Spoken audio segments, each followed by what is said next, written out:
He's saying that we learn nothing from success, that we learn everything from the failures that we go through.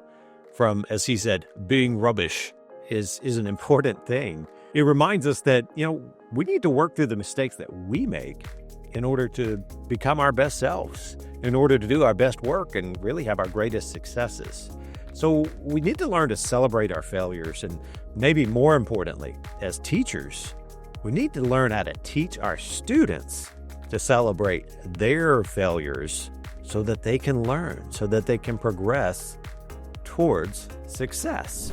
Hey, teachers, welcome to the Lead, Serve, Teach podcast, where we explore the intersection of leadership, education, and personal growth. I'm your host, D. Paul Miller, and I'm thrilled, absolutely blown away that you're joining me here for another episode for some real talk. So today we're going to talk about something that we all face, but we often avoid. We often say, I don't want to talk about that. Failure. Have you ever felt like a failure in your classroom? Have you ever felt like a failure in life sometimes? What if I told you that failure isn't the opposite of success? It's just part of the journey towards success. Today, we're diving into the value of failure and why it's really a critical part of growth, and how embracing it can really make us a much stronger teacher, a much stronger leader. So let's jump in. Let's take a look at this together. You learn nothing from success. Nothing. You learn everything from the failures. And this is the thing that annoys me about the state that the world is in at the moment, is no one talks about failure anymore. It's like shame. Like failure is shame. And it's like, oh, let's just bury that and not talk about it. No one goes, oh, what do we learn from this? Whereas with success, everyone shouts about it. But there's nothing in success. Success happens from failing hundreds of times. It doesn't just happen overnight. You have to be rubbish, and you have to have people laugh at you, and you have to have people go, oh, go on, get a real job. No, this isn't really going to work. You have to, and you just have to have belief that eventually it is going to get better. We're going to talk about mindset today quite a bit. The lessons learned from failure often are what lead to the biggest breakthroughs. So many of the great stories out there that we hear, so many great movies have really been about the moments of failure in the people's lives, those people that we look up to so much. He's an amazing musician, and in a recent clip, he talked about failure and how it was a necessary part of his creative process, really. He said it very bluntly. He said that we learn nothing from success. That's a pretty different kind of statement in today's world, and in the current culture.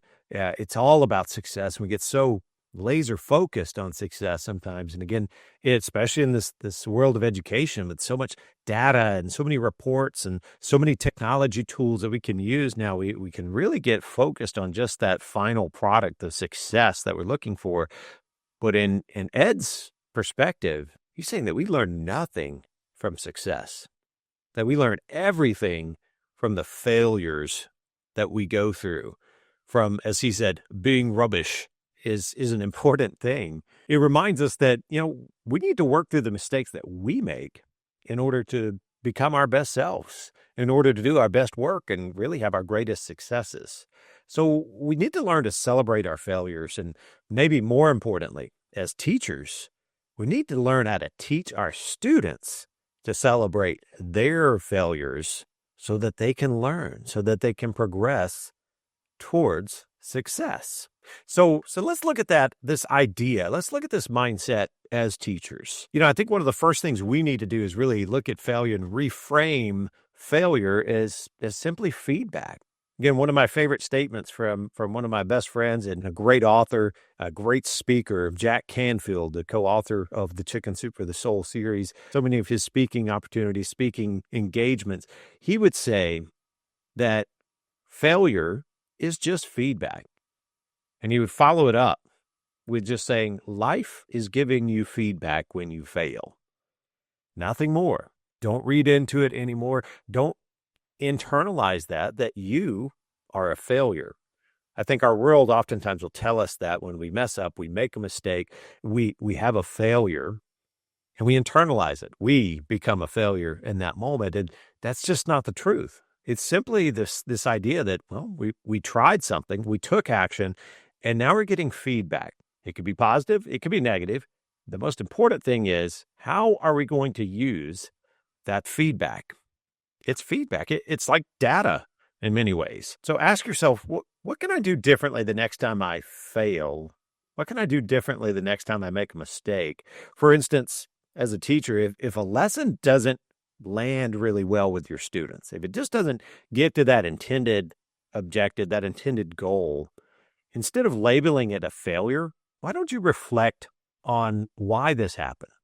Look at the data, the feedback that you get from the lesson, the feedback that you get from your students, and simply adjust your approach. Then that failure goes from, well, just being a failure to being something that has value, something that's informing you on your next move to find success with your students. And I think in that process as well, our students, heard it said before that, the students absorb maybe more than they hear. That's really speaking a truth to how we should carry ourselves as teachers, as educators. And when we are around students, or even if we're not around students, it's so important to make sure that we are modeling resilience. Our students need to see us going through failures, making mistakes, and knowing the exact thing we should do when that happens. When life gives us feedback, we take it, we use it, and we become better. Our students need to see us doing that every day. The world's going to tell them that if they make a mistake, the world might tell them that if they fail, that they are a failure. They are a mistake. And you and I know that's not the truth. That's not the truth. So we need to model resilience. We need to model taking feedback from the failures and mistakes and becoming better as we journey on towards success. In that moment that we start creating a culture of growth and perseverance with our students. How do you really create a culture of growth and perseverance? And I think one of the easiest ways that we can do that is by celebrating effort and growth. Again, the world tells you, look at the end product. Look over here, and where is the end? Where is that result? Where is the growth, the success? That's what we need to be focused on. I think it's so important in your life, but especially as a teacher in the classroom, to start celebrating effort and growth.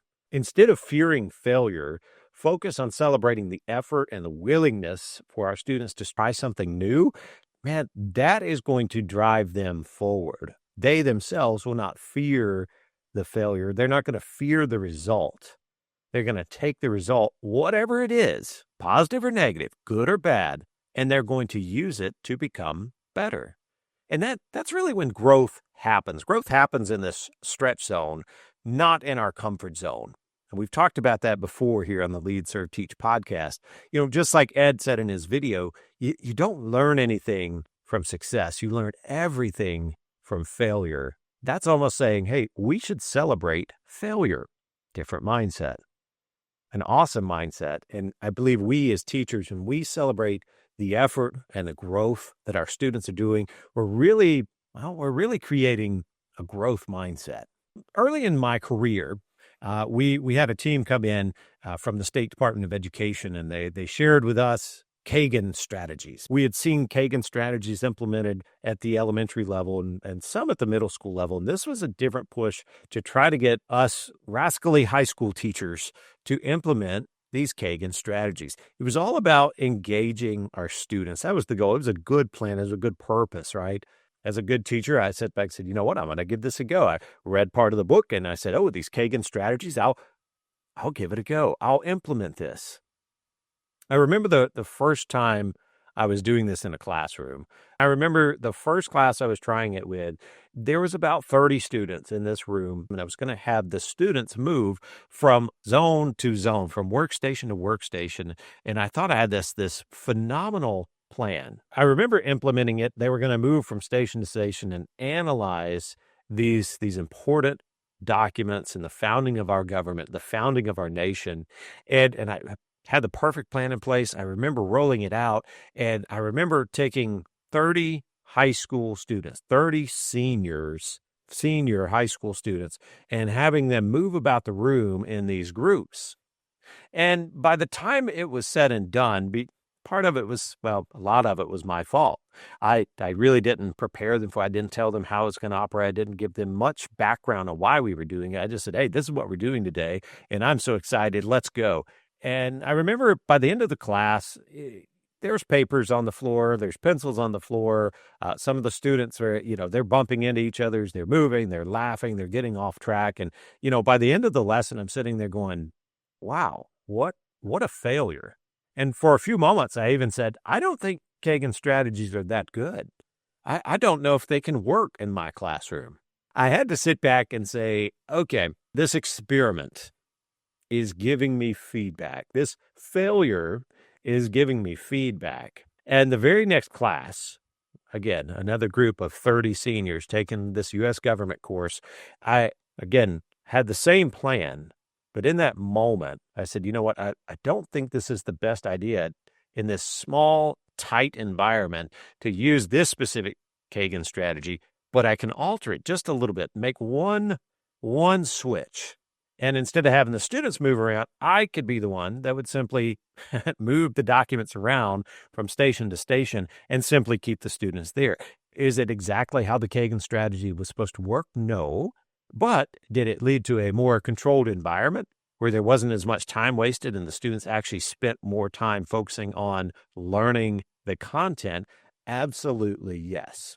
So in that moment, I could have looked at that first lesson and went, wow, this is a failure. Wow, this is something that I'm never going to do again. Wow, Kagan strategies, I don't know where they got their research, but it didn't work. And I could have said, scrap it. I'm doing something the very next class period. But instead, I took that feedback that life was giving me from the failure. I took the data that it had provided me, and I said, a small tweak maybe will get a better product. And it sure did. I'm very glad that I used that because I continued to use more and more Kagan strategies in the classroom for engagement. So I want you to take a quick moment. Just think about a moment in your career where you failed and learned something at the same time. Maybe you learned something that's just invaluable. How did it shape who you are today? How did it shape you as a teacher? What impact would you say that failure had on your students' success? Take a moment today and just write down a few notes on that. Journal about it. Think about it for a moment. It's important to keep those ideas, those moments of failure that led to success. It's important to keep those at the forefront of our mind because if you're like me, well, you know what? Failure, we run into failure daily. And it's important to say, ooh, life's giving me feedback. It's almost a moment where you should get excited when you fail. Ooh, man, what if we could pass that on to our students and simply say, hey, when you fail, when you make a mistake, you should be excited because you're learning, you're getting feedback, and man, let's celebrate the effort that you put in. Let's celebrate the growth that we know is happening and the perseverance that you're building in this moment. What kind of students would we have in our classrooms if that was one of the core elements to their mindset?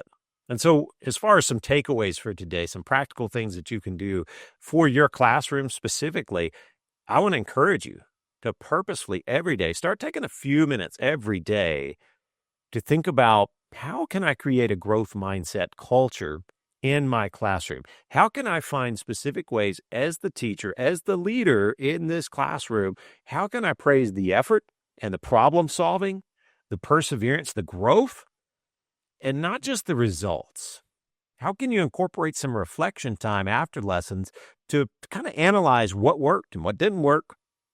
And how can you let your students actually see you doing this process? Again, sometimes they absorb more than they hear, than they take in. They can learn from you being the kind of leader they need to see who looks at failure as just part of the journey to success. That they take that feedback, they change, and they become better. For you, as personally speaking, for your personal growth, I think it's, again, so important to remind yourself that progress, not perfection, is the goal. The world will tell you something different.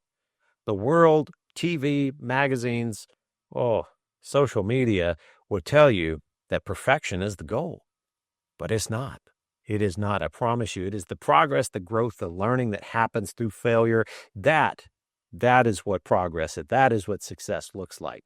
So use failures as a mirror to show you where you can grow and improve. And remember, every great teacher, every great leader has a story on resilience that's born out of failure that can change the lives of their students, that can change the lives of the people around them. And I encourage you to be real with your students, to show them that you have resilience, you use resilience every day, and that you have a different mindset on growth. And if you haven't got this book by Carol Dweck on mindset, I heavily encourage you, go get that book, read it, and implement some of those practices in your classroom, in your daily life. I encourage you, it's going to be amazing and help you in some big ways. So speaking of big takeaways for today, keep in mind, failure isn't something to fear. It's an opportunity to learn. It's an opportunity to grow. It's an opportunity to improve. When you fail, you should be excited because learning is happening and you're getting better. So by embracing failure, you set the stage for, well, meaningful success, both in your classroom and your life. So before we wrap up, I want to hear from you. As always, I love hearing from my audience out there. What's one failure that taught you a valuable lesson? What's one failure that made you better? That you took that failure, that feedback that life gave you, and you used it to become better. So post your story in the comments below. Let's inspire each other and turn setbacks into stepping stones, setbacks into comebacks. And until next time, remember, you're not just a teacher, you're a change maker. So keep striving, keep inspiring, and don't quit. This is D. Paul Miller. I'll see you in the next episode.